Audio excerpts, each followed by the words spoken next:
Welcome to Chitra's cooking feast. இன்றைக்கி கோதுமை மாவில் பேக்கரி ஸ்டைலில் பிஸ்கட் எப்படி செய்கிறதுன்னு தான் பார்க்க போகிறோம். பொதுவாக இந்த பிஸ்கட் பார்த்திங்கன்னா மைதா மாவில் செய்வாங்க. மைதா மாவும் சர்க்கரையும் பயன்படுத்தி செய்வாங்க. நம்ம இன்றைக்கி கோதுமை மாவும் வெல்லமும் பயன்படுத்தி செய்ய போகிறோம். நமக்கு டேஸ்ட் பார்த்திங்கன்னா மைதா மாவில் சாப்பிட்ற அதே டேஸ்ட்டில் தான் இருக்கும்.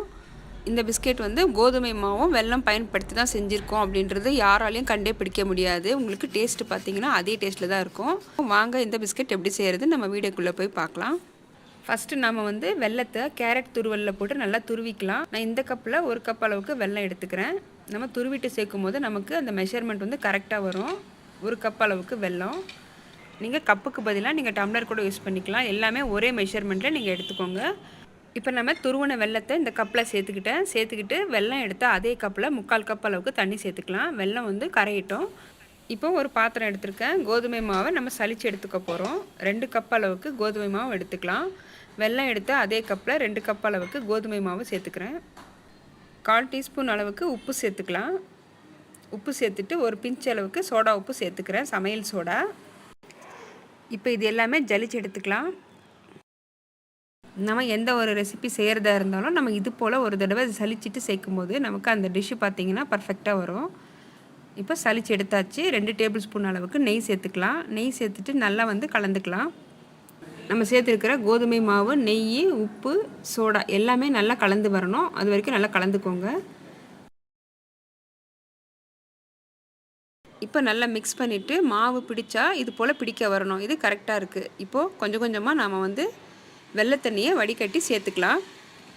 நமக்கு மாவு பார்த்திங்கன்னா நல்லா கெட்டியான மாவை பிசைஞ்சு எடுத்துக்கலாம். பூரி மாவை விட இன்னும் கொஞ்சம் கெட்டியாக நம்ம பிசைஞ்சு எடுத்துக்கலாம்.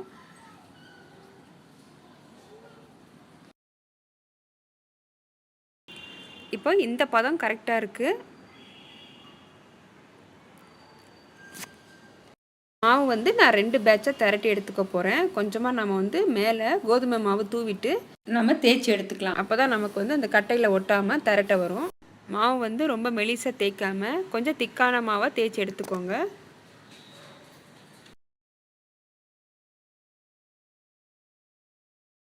இப்போ மாவு தேய்ச்சி எடுத்தாச்சு. இந்த ஓரங்கள் நம்ம கட் பண்ணி எடுத்துக்கலாம். அப்போ தான் நமக்கு வந்து அந்த ஷேப் வந்து கரெக்டாக இருக்கும். இப்போ எல்லா கார்னர்லேயும் நான் அந்த ஓரத்தில் இருக்கிற மாவை கட் பண்ணி எடுத்துக்க போகிறேன். இப்போ அடுத்த பேட்ச் தேய்க்கும் போது நம்ம தேய்ச்சி எடுத்துக்கலாம்.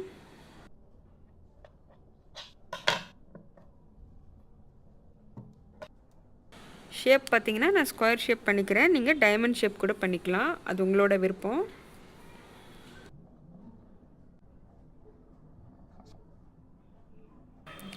சின்ன சின்ன ஸ்கொயர் ஷேப்பாக நான் கட் பண்ணி எடுத்துக்க போகிறேன். இந்த திக்னஸ் வந்து கரெக்டாக இருக்குது. இதே போல் எல்லாமே கட் பண்ணி எடுத்துக்கலாம்.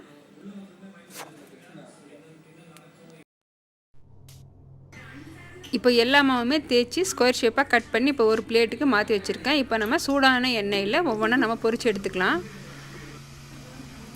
எண்ணெய் நல்லா சூடானதும் நம்ம வந்து லோ டு மீடியம் ஃப்ளேமுக்கு மாற்றிட்டு நல்லா வந்து ஃப்ரை பண்ணி எடுத்துக்கலாம். மாவு சேர்த்த உடனே பார்த்திங்கன்னா நமக்கு ஒன்றோட ஒன்று ஒட்டின மாதிரி இருக்கும். ஆனால் நம்ம 2 நிமிஷம் நல்லா ஃப்ரை பண்ணதுக்கப்புறம் தனித்தனியாக நல்லா வெந்து வரும். இது போல் கொஞ்சம் வெந்ததுக்கப்புறம் நம்ம வந்து அடுத்த பக்கம் திருப்பி போட்டுக்கலாம். நல்லா வந்து 2 பக்கம் பொன்னிறமாக வர வரைக்கும் நம்ம நல்லா ஃப்ரை பண்ணி எடுத்துக்கலாம். இப்போ பார்த்திங்கன்னா ஆல்மோஸ்ட் நல்லா குக் ஆகிருச்சு. இப்போ நம்ம எண்ணெயிலிருந்து எடுத்து ட்ரான்ஸ்ஃபர் பண்ணிக்கலாம். அவ்வளோதான், நம்மளுடைய கிறிஸ்பியான ரொம்ப ஹெல்த்தியான கோதுமை மாவு வெல்லம் சேர்த்த பிஸ்கட் இப்போ ரெடி ஆயிடுச்சு. நீங்களும் இதே போல் ஒரு தடவை ட்ரை பண்ணி பாருங்கள். இந்த பிஸ்கட் உங்களுக்கு பார்க்கும்போதே தெரியும், நல்ல ஒரு லேயராக இருக்குது, நல்ல மொறுமொறுப்பாக இருக்கும். நீங்கள் இதை செஞ்சு நீங்கள் ஸ்டோர் பண்ணி வைக்கலாம். இந்த வீடியோ உங்களுக்கு பிடிச்சிருந்ததுன்னா வீடியோக்கு லைக் பண்ணுங்கள், ஷேர் பண்ணுங்கள், கமெண்ட் பண்ணுங்கள். கூடவே பெல் பட்டனை ப்ரெஸ் பண்ணி வச்சுக்கோங்க. அப்போ தான் நான் போடுற லேட்டஸ்ட் வீடியோஸ் வந்து உங்களுக்கு நோட்டிஃபிகேஷனாக வரும். தேங்க்ஸ் ஃபார் வாட்சிங்.